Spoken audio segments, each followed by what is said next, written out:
जब 1947 में भारत और पाकिस्तान का बंटवारा हुआ तो दोनों देशों की निगाहें ज्यादातर बॉर्डर और अपने जमीनी हिस्से पर थी। लेकिन इसी बीच एक और छुपी हुई लड़ाई हिंद महासागर के छोटे से लक्षद्वीप आइलैंड पर भी चल रही थी। कैसे पाकिस्तान ने भारत की एकता को कमजोर करने के लिए चाल चली और कैसे सरदार पटेल के तेजी से लिए गए फैसले ने इस साजिश को नाकाम कर। आज हम बात करेंगे कि कैसे लक्षद्वीप भारत का हिस्सा बना।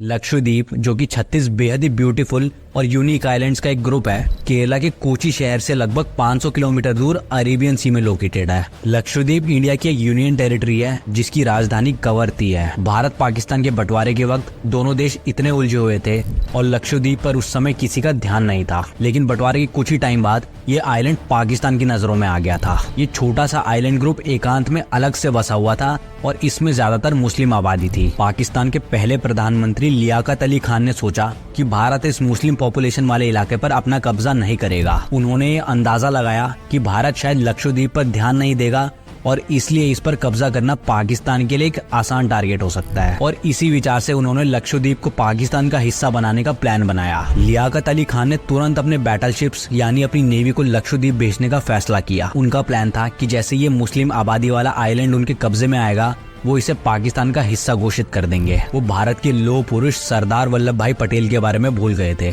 आइए जानते हैं कैसे इस पूरी साजिश को वक्त रहते नाकाम किया गया और कैसे भारत ने लक्षद्वीप पर कब्जा बनाया। जब सरदार पटेल को एक खबर मिली कि पाकिस्तान लक्षद्वीप पर कब्जा करने की तैयारी कर रहा है, तो पटेल, जो अपने सख्त और निर्णायक फैसलों के लिए मशहूर थे, उन्होंने तुरंत इसका जवाब दिया। पटेल ने मुदालियर भाइयों को, जो उस वक्त के जिम्मेदार अधिकारी थे, लक्षद्वीप पर इंडियन सेना के साथ भेजने का आदेश दिया। उन्होंने कहा कि जल्दी से जल्दी वहां भारत का तिरंगा लहराकर अपना अधिकार स्थापित कर दिया जाए। मुदालियर भाइयों ने इस आदेश का तुरंत पालन किया और बिना समय गवाए अपनी टीम के साथ लक्षद्वीप के लिए रवाना हो गए। जब वो लक्षद्वीप पहुंचे तो उन्होंने वहां भारतीय तिरंगा लहराकर लक्षद्वीप पर भारत का अधिकार दिखाया। ये एक बहुत ही अहम और निर्णायक कदम था जो भारत के लिए वहां अपना कब्जा स्थापित करने में काफी मददगार रहा। इस दौरान जब पाकिस्तान की नेवी लक्षद्वीप के आसपास पहुंची तो उन्होंने देखा कि भारत का तिरंगा वहां पहले से ही लहरा चुका था। इससे पाकिस्तान ने वहां बिना किसी लड़ाई या संघर्ष के वापस लौटने का फैसला किया, क्योंकि भारत ने वहां पहले ही अपना कब्जा दिखाकर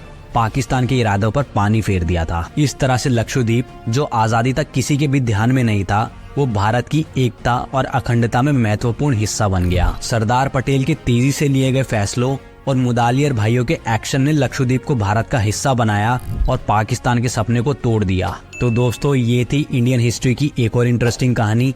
ऐसे ही इन्फॉर्मेशन के लिए वीडियो को लाइक करें और अपना फीडबैक जरूर दें। मैं आपसे मिलूंगा अगले ही फिर किसी एपिसोड में।